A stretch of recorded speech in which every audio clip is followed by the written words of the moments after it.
I want to share with you some clips of conversations that Nick and I have had on separate occasions with a couple of representational painters. One is Patrick Lee, whose stunning interiors are they're breathtaking. I think you'll really enjoy looking at his work. And the other is Mitch Albala, who is a Pacific Northwest landscape painter, who's also written a book on landscape painting. And you're going to hear in their words how they think about design and value in their compositions and in their paintings. And they'll talk about arrangements of light and darks. Mitch talks a little bit about working from photo. And I think you'll find that these will maybe help you connect the dots between what we're doing in our black and white panels and all these ideas of design and value and how it connects to your own work if you're a representational painter. So enjoy. In that painting, you said that this combined so we'll get into the notan because, and for those of you who don't know, a notan is basically a black and white version of a piece of art, right? How would you else say it? Yeah, it's like basically two values, although I do cheat on it. Sometimes I get grays every once in a while. Right. But you can break down the composition, the shapes in either black or white. Right. And I'm wondering, if you did a notan of this, would the blue be a light or a dark? Well, that's what's hard to say. It's probably in this one. Yeah, probably in this one it would be a light.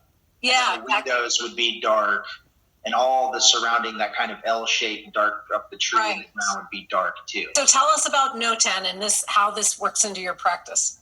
This 4 panel was actually, I found this in the sketchbook I was working on. These were the first 4 that I did. The first 4 panels that I intentionally made. I made these little cards and I put basically the format ratio. So it would be 1 to 1 or 3 to 4, the sizes that I worked in. A 3 to 4 would be like an 18 by 24 or whatever. Right. Got it. Yep. So I put those on, and then I would say, I'm just going to take this black acrylic paint and just see what kind of shapes I can make. And so with some of these, like you can see a little bit like in that lower right one, there's like some Sharpie. You can see there's fine lines. So I was like, what if I use Sharpie? And I was like, no, I'm going to do. And so it all started with this. Were you thinking that you were going to make abstract paintings? Not at that point. No, I just wanted to see. Well, maybe in the back of my mind, it's like maybe I can use some of these, or maybe I can kind of search for imagery. Right. And if you look at these long enough, you can kind of see. It's almost like a Rorschach test where your psychological development or your inner life or whatever is going to determine what you see in the And so it's going to be different for everybody. The ideas don't have to be these profound ideas necessarily, but you are injecting some of your own imagination into the piece. So it's not just setting up a still life and painting exactly what's there. Right, I got you. And not really having, a lot of times if you start like this with imagination, what you can do is, that's obviously looks like a landscape. Yes, some of those clouds up in the sky and the dark bottom. And so to me, that one always looked like that middle tall thing was a figure walking away, kind of figure in front of them, or whatever. Yeah. So kind of like gingerly kind of walking over kind of crooked ground, So turning that into a painting, though, that actually with some of these are things I haven't really quite figured out yet how to turn them into big paintings. I have a lot of failures of trying to do it, but I haven't figured it out quite yet. Yeah. Maybe that's what and so I've left it go for a while and then come back. These are all notans that were done from the figure in the live model session. Okay, so when you're working with the figure, you're still thinking in terms of darks and lights and composition. With these, and the thing is with these, the first like 5 or 10 or maybe more were the complete failures. Like the model is posed and I'm trying to do, and people are like, what are you doing? There's all this massive mess on the paper. And I'm like, well, I'm going to turn these into something. And then I got really good at picking, or it felt good to me. Like I felt comfortable with, I'm going to put this line here. I'm going to define where this is. And then on some of them, I might use a little brush to like indicate like the side of the shadow on them. Right. 90% of these, 99% of it's all night. And part of what I wanted to do with this as an exercise is see, can I use that big clumsy knife and still get some shapes put in? How big of a thing can I use? How big of a brush or a knife can I use to get some detail in?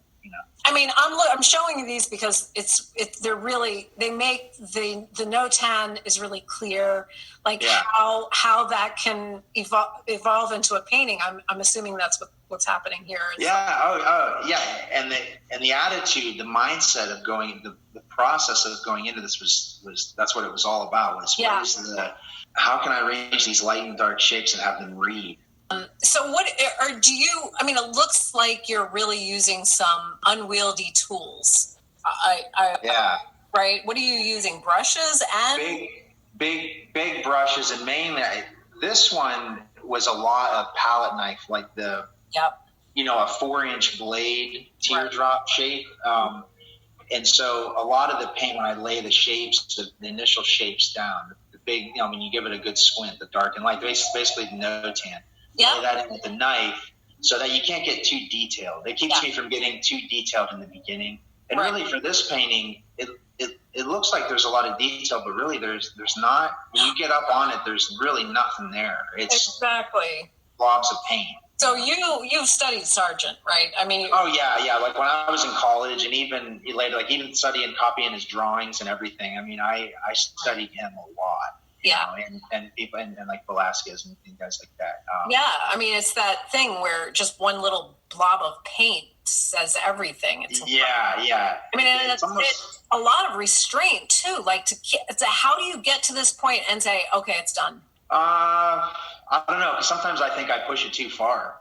Really? I think for something like this, like maybe I got lucky on this. It's funny because this painting, when a lot of times I post stuff online because I've met a lot of people, collectors, and for me, that's a social media thing. Is like you don't know who's going to see it. Right. You might find new collectors, you might get show opportunities and things like that. And so when I posted this, it just blew up. It's just like this thing was shared and got so many hits on it. It's like I didn't understand because I was like, to me when I did it, it didn't seem like anything different. It didn't seem like anything different to me. It's like just something I would have painted anyways. For some reason, this is an old dingy bathroom up in Gloucester, Massachusetts. And I took a picture of. I actually did this from a photo. I took a picture. And I said, I'm going to do something like that someday. I just like the way it looked, Yeah. But as far as it being done, it was actually in a stage before this, and it was a lot weaker. Kind of like that blue house when I told you where I had it in an initial state. I was like, this thing is too tame. I wanted to go crazy with it and really emphasize the things I had to step back and say, what is this painting really about? Right. What is it? What do I want to really emphasize here? What a great question. That. Yeah, because if you don't have that, you don't have. You're all over. You're all over the place. Everything has the same level of importance, and there's no hierarchy. And so what you're saying is that stage between seeing something, a photo or something in real life, that sketch stage is where you're sort of making mental notes about what you care about. Is that what you're saying? Mm-hmm. Yeah, you're kind of, and this is something, like I said, I'm still struggling with. I still have to catch myself and say, don't make a laundry list. Don't just put everything in there. Like decide what this thing is about and just go with that. And just go with that and leave everything else out. Leave all the detail out. And I actually want to get to a point where I'm leaving even more detail out. Right. Just leaving the very bare minimum to tell you what's there. I would think that drawing from memory you wouldn't have this kind of accuracy, though, would you? I mean, I think I'd be struggling if I was trying to draw something from memory without any visual help. Yeah, and that's where, if you look a lot of my paintings, there's a lot of chairs. People joke with me. I know even my wife's like, she's like, are you done with that chair phase yet? It's just something. There's something about the chairs in a room. Yeah. Just like, there's a really strong human element, like presence to it. And I just like the feel of them, right? The way they look and their architecture and everything. And so studying those and drawing things from life, it's like a cycle. It's like for me, the way I do it, I'll study and draw from life. Right. And then try to draw from memory and see where I'm getting some gaps, and then go back to studying and working from life. Wow, I love that. It's a lot easier to draw from memory if you've drawn a lot from life. Yes, of course. So if you've painted 100 still lifes, in half a year or whatever, you could probably go back and just with your mental, take a piece from that one, a piece from that one, a piece from that one, and make something up. And the changes you make, I mean, like when you guys, when you're looking at this, when you squint, there is a very strong abstract quality to the composition.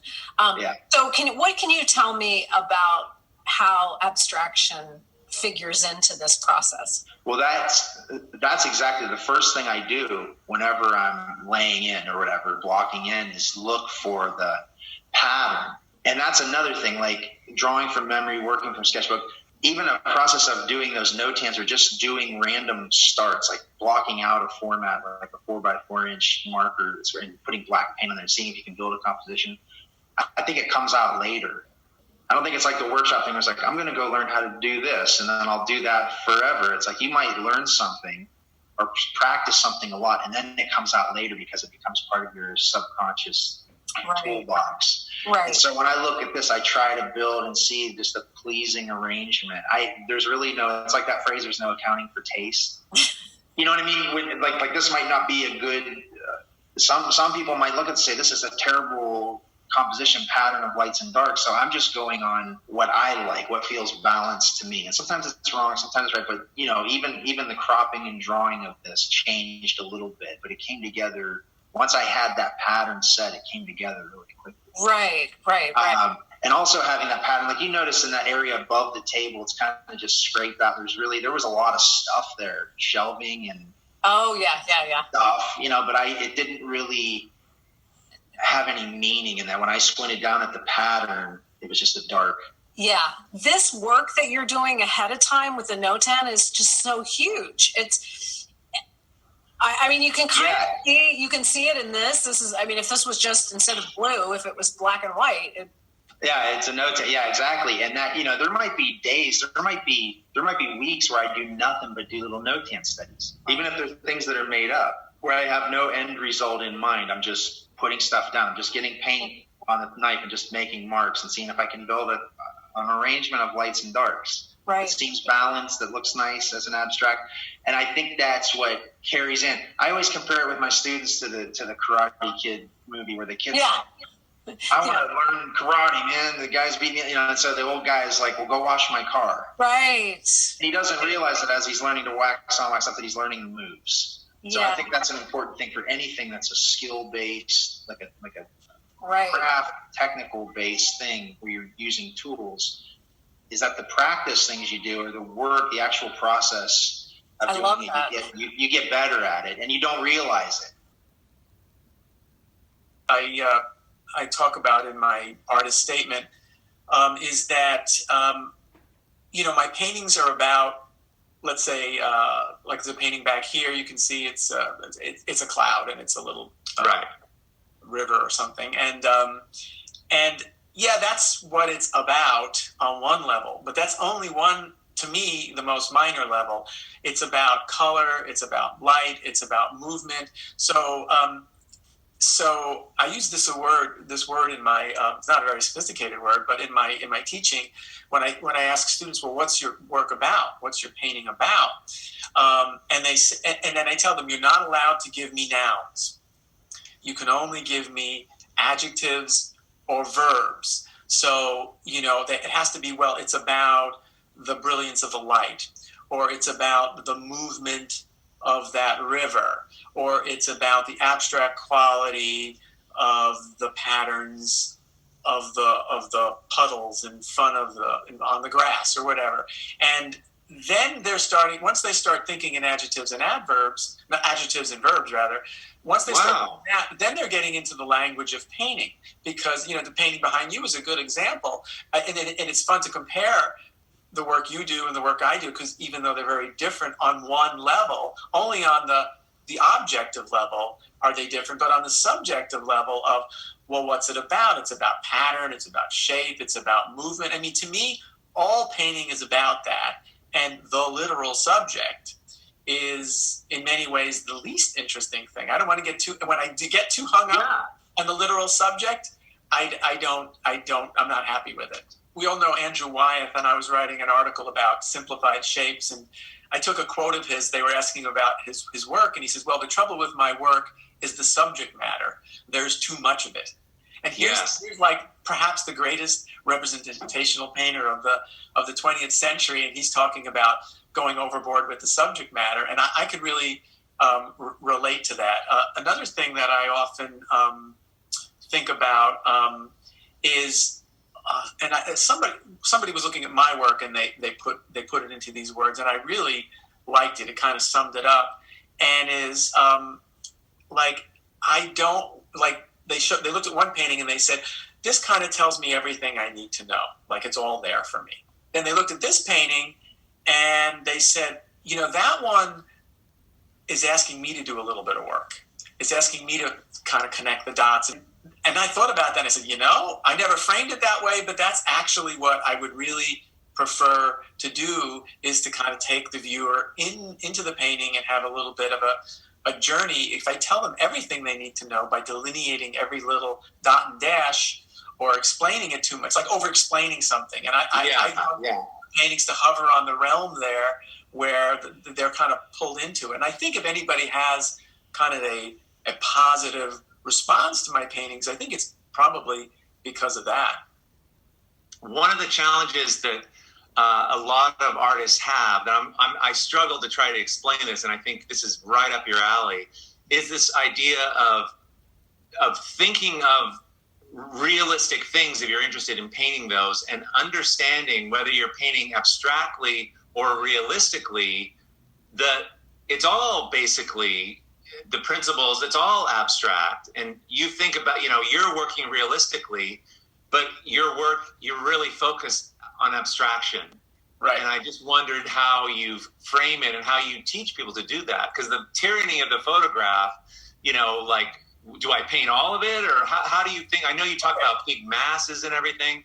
Yeah, I'll talk first about the abstraction, then I'll talk about the problems with the photograph. What I love to say about abstraction, and again, it's great that you see my little representational things behind me and then your abstract thing behind me. It's a good example. Good abstract painting will have every element of color and design going on that a totally hyper-realistic painting will have. The only difference is that with the abstract painting, the